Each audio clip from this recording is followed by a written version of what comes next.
Hi hello வணக்கம் friends. இன்னைக்கு சேமியா நூடுல்ஸ் எப்படி செய்யலாம்னு பார்ப்போம். மலேசியன் ஸ்டைலில் சேமியாவையும் நூடுல்ஸையும் நல்லா ஊற வைங்க. ஒரு 2 நிமிஷம் ஊற வச்சா போதும். புலபுலன்னு இருக்கிற அளவுக்கு ஊற வச்சா போதும்.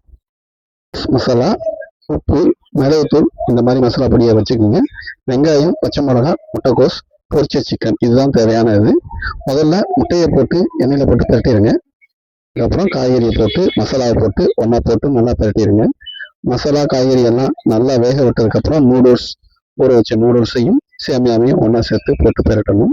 சோயா சாஸ் எல்லாத்தையுமே அந்த காய்கறியிலே முதவே போட்டு பரட்டிட்டீங்கன்னா கொஞ்சம் நல்லா இருக்கும். அதோட நம்ம இந்த ஊற வச்ச சேமியாவையும் இந்த நூடுல்ஸையும் போடும்.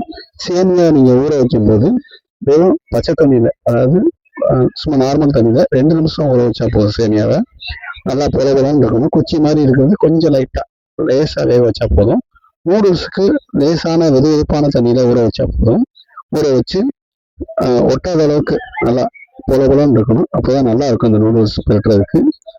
இப்போ ரொம்பலாம் தேவையில்லை. அந்த காய்கறி நம்ம பெரட்டும் போது மட்டுமா கொஞ்சம் வச்சிடணும். உப்பு, அந்த மசாலா, சோயா சாஸ் எல்லாம், முட்டையெல்லாம் அந்த காய்கறி நல்லா வேகணும். நல்லா வறுத்ததுக்கு அப்புறம் தான் நம்ம அந்த நூடுல்ஸ், அதாவது சேமியாவையும் நூடுல்ஸையும் ஒன்றா போட்டு பெரட்டணும். ஓகேங்களா? இதுதான் மலேசியன் ஸ்டைலில் வர்றது. நம்ம முட்டை, காய்கறி எல்லாத்தையும் ஒன்றா போட்டு மசாலா போட்டு பெரட்டுனால நமக்கு சட்டியில் அடி பிடிக்காது. நல்லா சட்டி ஒட்டாமல் நல்லா வரும். அதே மாதிரி சேமியாவும் நூடுல்ஸுமே நல்லா இந்த மாதிரி அழகாக சூப்பராக ஒன்றோடு ஒன்று ஒட்டாமல் நல்லா அழகாக புலன்னு வரும். நீங்களும் செஞ்சு பாருங்கள். சேமியா மிக்ஸ் நூடுல்ஸ் சூப்பராக இருக்கும். மலேசியன் ஸ்டைல்லே நல்லாயிருக்கும்.